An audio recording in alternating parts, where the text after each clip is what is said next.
sometimes it takes a crash for them to realise that accidents can and quite often happen to anyone. Over the next half hour, we'll witness what can go wrong on 2, 3, 4 wheels and even water.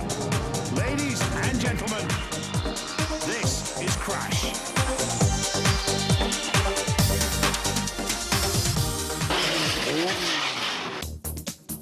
Each year, the Northwest 200 in Northern Ireland attracts tens of thousands of race fans who come to watch the best road racing stars do battle on open road. As it's not a purpose-built racetrack, there are plenty of obstacles for riders to avoid. And competitors have lost their lives at this event. This is the Superbike race at the 2009 meeting. Back up the road. Oh, tripping over the barrier. That's a horrible. Ian Whitlow, that is. And that's John McGuinness's old bike. Ian Whitlow, he's his visor man on the Isle of Man TT. And that is John McGuinness's old machine that out of John's collection. So Ian Whitlow has just trashed the number 2 man's machinery. Let's look at it again in slow motion, and the rider is too quick into the turn, makes contact with the competitor in front of him. He and machine make contact with the ground, and control is fully relinquished. Fuel is now leaving the tank and ignites when it makes contact with sparks flying off the bike as it scrapes along the ground. Meanwhile, the rider is lying motionless as officials rush to his aid. And thankfully, he escapes serious injury. The Northwest 200 is truly spectacular. It's a lovely view on the coast road, but no time to look.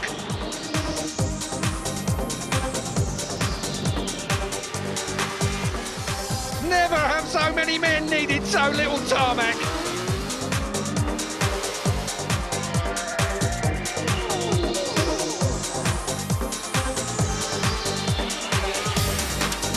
This is going to go to the wire. Plater versus Anstey.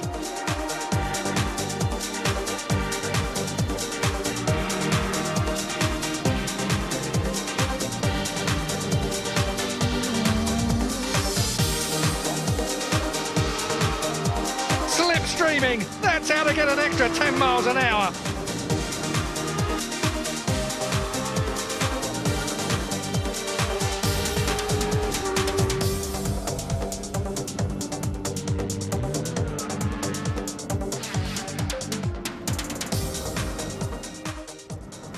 From the same meeting, this is the last lap of the 250cc race. 2 riders, Christian Elkin and Michael Dunlop, are miles ahead of the rest of the field, so it's between these two for victory.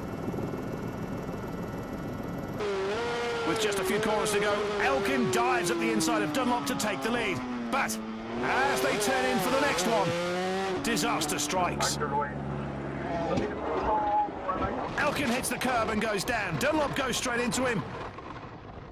The bike comes to a rest, but where are the riders? Dunlop is up and looking to remount. Yet he's hurt and can only watch as his brother William, who was a long way back in 3rd place, is now riding to an unexpected victory. This time we can watch from the air and look at the first bike as it rounds the turn. But on the next one he's unable to turn it quick enough, and he hits the curb and both riders collide.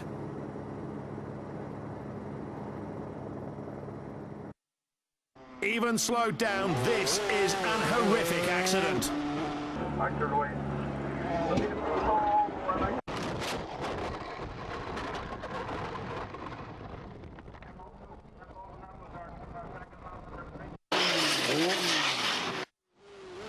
Road racing is a lot more dangerous than riding on purpose-built circuits, and this is an example of why only a handful of competitors are willing to participate.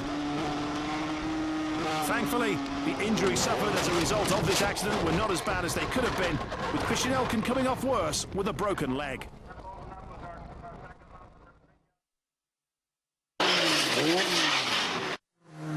Staying on roads, but this time it's the British Rally Championship. This is an annual series based in the United Kingdom and consists of 6 rounds throughout the British Isles. The first championship was run in 1958 and has produced a long line of champions, including the likes of Harry Vatanen and Colin McRae. drivers have to tackle many hazards at high speed. And the spectacular nature of the sport always draws big crowds. And quite often, things don't go to plan.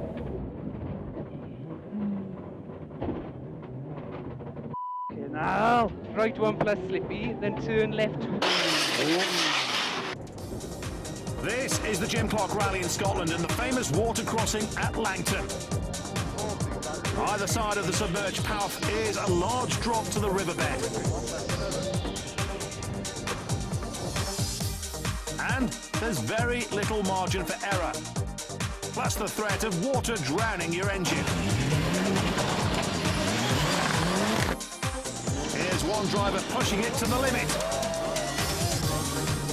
But he manages to get away with it. Just.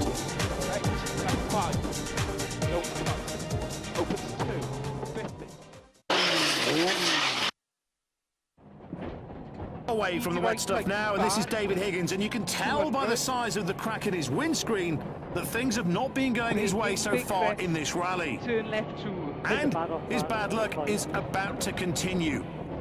If you ever host a rally, then it's wise to leave as many gates open as possible.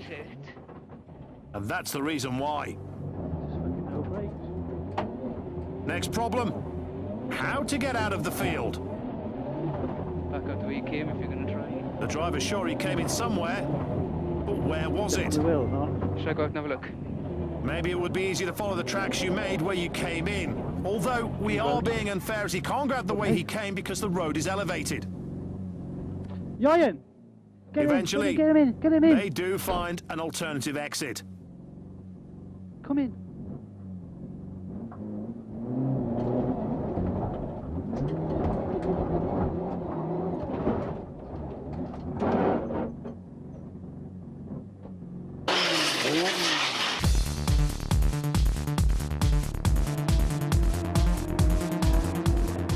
The world of GT racing is fast and glamorous. It's a hotbed of model girls and cars, the likes of Aston Martin, Corvette, Ferrari, Lamborghini, Maserati and Porsche. Very exciting and very expensive. In 2006, the FIA created a new class called GT3. These cars are even closer to their production counterparts and are very simply racetrack prepared with essential items such as roll cages, stripped interiors and race spec fuel tanks. Let's check out some action now at the Paul Ricard circuit in France.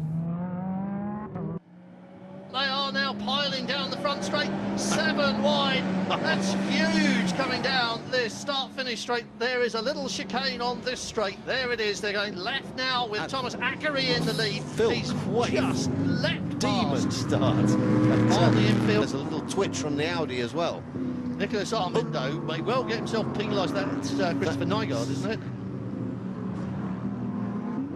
Now the reason that all these cars have started to spin off the track, well, it looks clear enough, but the rain has started to come down, and these cars are all on slick tyres. And when slick meets rain, this is what happens. Oh, and there's a big accident That's for the CRS car.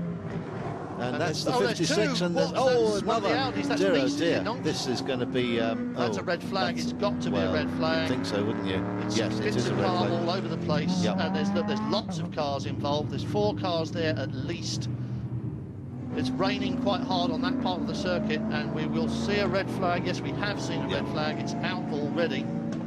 The race is suspended. In the midst of all of that, Thomas Ackery had a spin of his own out of our sight, but There it is. there he is. Oh, that's a and he's big collected impact, that. So yes. that's the end of the Hexis Racing number 3 for this afternoon. That'll do their championship hopes no good at all. I think that was the 25 car involved as well. So he just got his hands off the wheel, let go, don't risk your risks. He knew it was happening.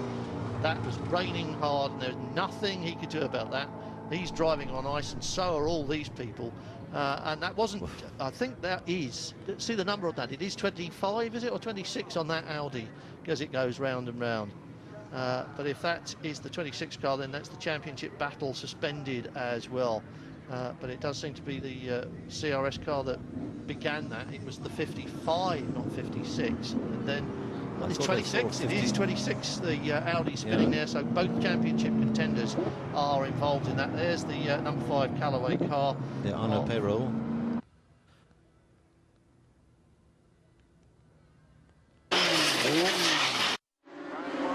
We finished this part of the show back at the Northwest 200 and another horrific crash, this time involving Alistair Seeley.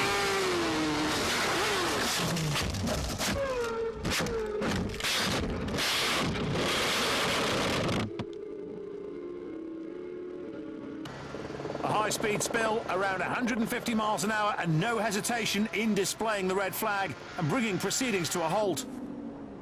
Let's watch that one again. Alistair Seeley avoids the bike we're on and look to the left of the screen.